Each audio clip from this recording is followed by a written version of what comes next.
we might find that he's a bit of a drama queen himself, you know, like he really is. I love that you like, yourself are saying that.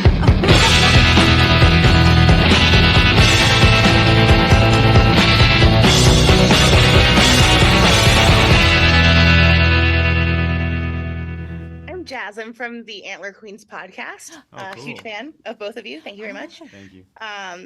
Both Travis and Lottie have suffered an incredible amount of trauma in a very short period of time.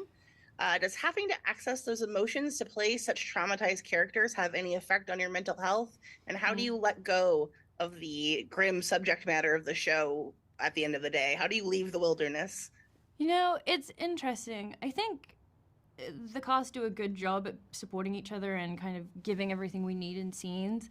And I've gotten better as the years have gone that I can disconnect, but I think by the end of the 6 months, I have some baggage that I didn't know I was carrying along the way of filming.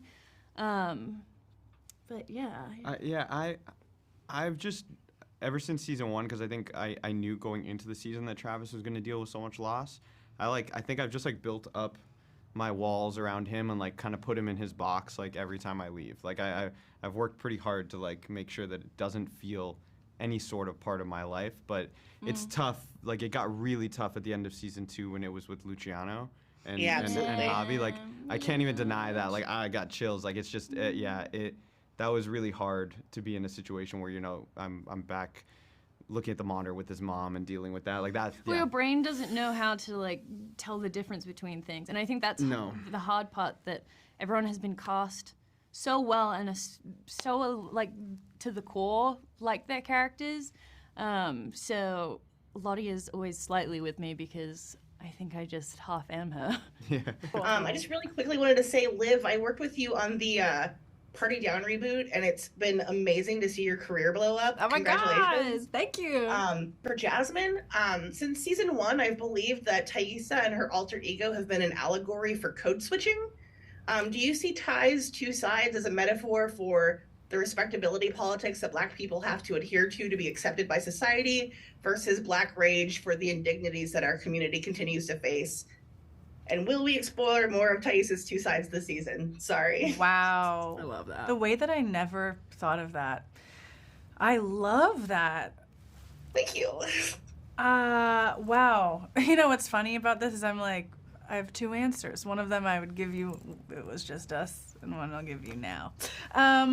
My now answer is, I think that's really interesting. I have not heard that before, but I am gonna take that in for, hopefully, if we have another season, you will definitely be influencing my work moving forward. Wow. Oh my God, thank you. Wow. And yes, you keep watching, and I think that answer will continue to be answered as you keep watching this season. Mm-hmm. I'm gonna have to go journal about that. Mm-hmm. That blew my mind. Great question. Thank you so much.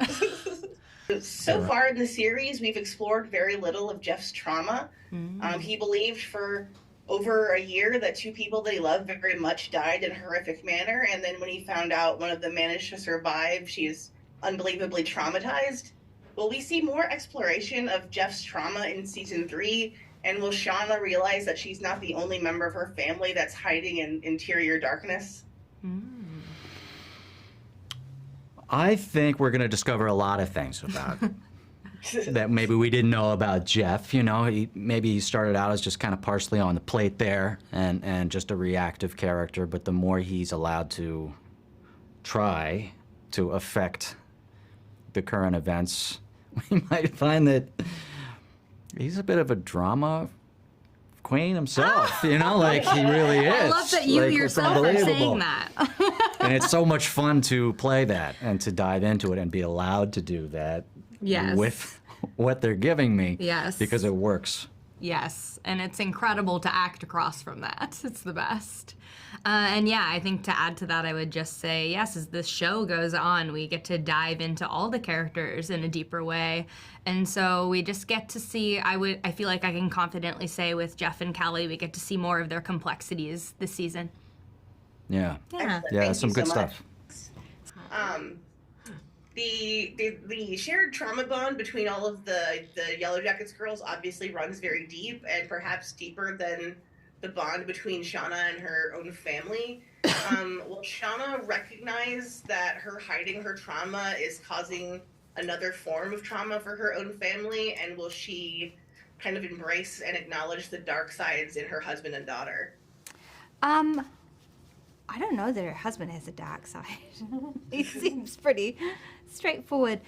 Yeah, it's a real journey this season with Shauna and her family, and there is a lot of processing, like who she is, and they're being quite realistic about who she is, and it's definitely some changes this season. And she's so Thank you good. so much. Oh, so good. Misty has always been a person who's tried to win love through performing sometimes over-the-top acts of service. Will the addition of Walter as a person who tries to gain love the same way bring Misty comfort while she's grieving this season, or will it be more of an obstacle? You know, Misty has never been a person who's been in a relationship. She's not comfortable with that sort of intrusion and affection. And sharing her life. And so I think we're going to see that in this season. Samantha, Yeah. Also congratulations. Thank As you. well. Thank you. Your new addition. Thank you. Adult Misty seems deeply devoted to Natalie, but teen Misty's allegiance seems a little more up for grabs. Do you believe that Misty is truly aligned with anyone, or does she continue to shift sides to see like whoever's more powerful at the moment, or is she trying to find a way to grab that power for herself? Great question. Thank you. I think that that is one of the big differences between, I think, teen and adult Misty, you know, is that teen Misty is still so out for herself in so many ways. And I think that I am still like a bug to light when it comes to being attracted to power. But I do think that there is something special about this relationship that I think she is very drawn to Natalie. And we've talked about this before, but with them both being outsiders in their own very different ways, I think that Misty just is like wants to be in Natalie's orbit. And there's been like little things that we've seen throughout the seasons, but season 3 is definitely, we're starting to like actually dive into that relationship and understand more about, what they're willing to do for each other. And yeah, I'm really excited for everybody to see what we've got in store together.